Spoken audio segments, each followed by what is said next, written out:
Yn y fideo yma, mi wnawn ni ystyried graffiau pellter amser yn dangos sut i ddehongli nhw a sut yn ni'n cyfrifo'r cyflymder ar gyfer darnau penodol o siwrna. Nawr, yn yr enghraifft yma, mae gennym ni graff pellter amser sydd yn dangos taith robot sydd yn symud mewn llinell syth. Ac fel mewn unrhyw graff pellter amser, mae'r amser yn mynd yn llorweddol a draws fan hyn. Yn yr un yma, dyn ni'n cychwyn yn 10 eiliad ac yn gorffen yn 8 eiliad. Yn vertigol, mae gennym ni'r pellter yn fyny mewn metrau o 10 metr hyd at 1.2 metr. Ac yna, os ydyn ni'n ystyried y taith ei hun, taith ar gyfer y robot yma, ar y cychwyn ar 10 eiliad, dyn ni ar pellter 10 metr i ffwrdd.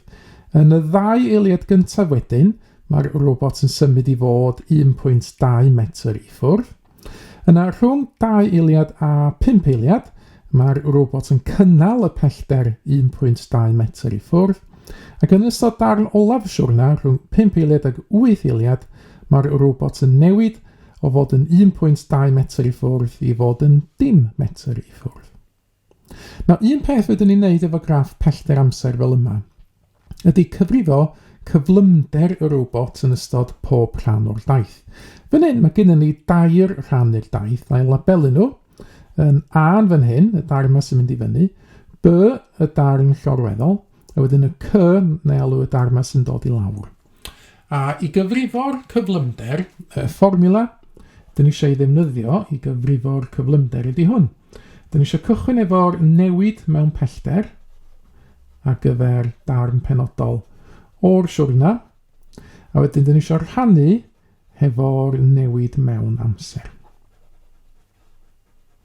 Nawr, ar gyfer y graff sydd gennym ni ar y sgrin yn awr, yn ystod y rhan gyntaf o'r siwrna, be dwi wedi alw'n A, sy'n ni'n gallu cyfrifo'r cyflymder drwy ystyried y fformula, ystyried yn gyntaf y newid mewn pellter. Wel, dyn ni'n newid o fod yn 10 metr i ffwrdd i fod yn 1.2 metr i ffwrdd, felly'r newid mewn pellter ydy 1.2. Ac yna, y newid mewn amser, mae hyn yn digwydd yn rhan A mewn 2 eiliad. Felly rhannu fy 2, a mae hanner o 1.2 yn 10.6. Felly 10.6 ydy'r cyflymder. Beth ydy'r uned y fan hyn? Wel, mae'r pellter mewn metrau a'r amser mewn eiliadau. Felly mae'r uned y fan hyn yn mynd i fod yn metr yr eiliad. Nawr, dau sgwennu hwnna allan y llawn, metr yr eiliad. Neu ffordd arall gywir ysgwennu fo fasa yn Gymraeg, fel hyn, metr yr eiliad. Neu falle fo chi'n gweld yn Saesneg hefyd, fatha meters per second. Mae hyn i gyd yn gywir fel uned. Wedyn, mae gennym ni rhan B, y siwrna, y darn llorweddol y fan hyn.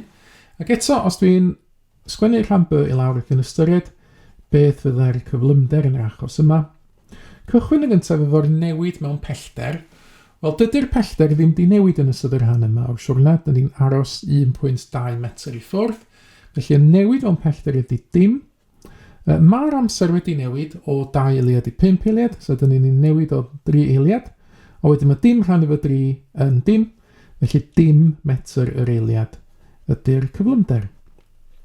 Nawr, just nodyn yn fan hyn, mae'r cwestiwn yma'n deud fod y robot yn teithio mewn llinell syth, felly dwi'n gallu bod yn siŵr felly fod y robot yn llonydd, mae o'n teithio ar gyflymder dim metr yr eiliad. Ond just cymwch gofal, yn gyffredinol hefo graffiau pellter amser hefo darnau llorweddol. Pe bai y darn llinell syth ddim yna, so ni ddim yn gallu bod yn berffaith siŵr fod y cyflymder yn 0, deud y gwir. Ystyriwch yr enghraifft yma, mae gennym ni maes awyr Caernarfon yn fan hyn, a gadewch yn ystyried mae gennym ni hofrennydd sydd yn codi ac yn cychwyn teithio i'r D, fel sy'n cael ei ddangos fan hyn. Wel, mi fasa'r pellter o Gaernarfon, os dyn ni'n mesur o Caernarfon, yn cynyddu yn ystod y darn cyntaf o'r siwrna yma. Ond yna, os ydy'r hofrennydd yn teithio yn glocwedd fel hyn, dyn ni'n gallu gweld fod y pellter o Gaernarfon ddim yn newid yn ystod y darn yma o'r siwrna. Ond, mi fasa'r hofrennydd yn teithio yn fan hyn, felly mae yna rhyw faint o gyflymder yn difod. Ond yn ôl at y graff, yn ystod y darn crwn ar gyfer hofrennydd, mi fasa y graff pellter amser yn llorweddol, rydw ydy'r pellter o Caernarfon ddim yn newid. Felly fel dwi'n dweud, jyst cymwch gofal mewn graff pellter amser efo darna llorweddol. Dyn nhw ddim o hyd yn golygu bod chi'n gyfod teithio ar cyflymder dim metr yr eiliad. Ond yn ôl yn fan hyn o'n at y robot, ac Mi oedd y cyflymder yn dimetraidd fan hyn, oherwydd bod ni'n gwybod bod ni'n teithio mewn llinell syth yn yr achos yna.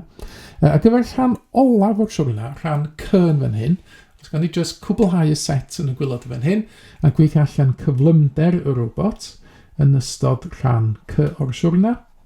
Eto, y fformula ydy newid mewn pellter yn gyntaf, ond o'r pellter yn newid o fod yn 1.2 metr i ffwrdd i fod yn 10 metr i ffwrdd, felly dyna ni'n newid o 1.2 metr. A mae hynna'n digwydd yn yr achos yma dros newid o 2 eiliad, 5 eiliad i 8 eiliad yn newid i fyny o 3.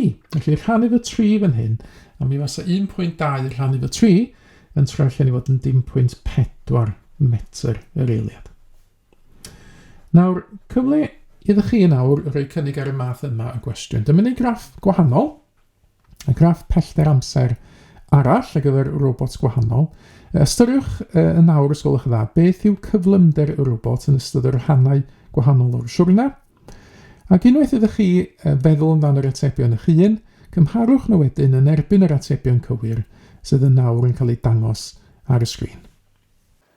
Mae mwy o fideos adolygu ar gael ar ein sianel YouTube Adolygu Mathemateg. Am y newyddion diweddaraf neu holi cwestiwn, dilynwch ein cyfrif trydar @mathemateg. Neu ewch i'n gwefan www.mathemateg.com am fwy o adnoddau adolygu.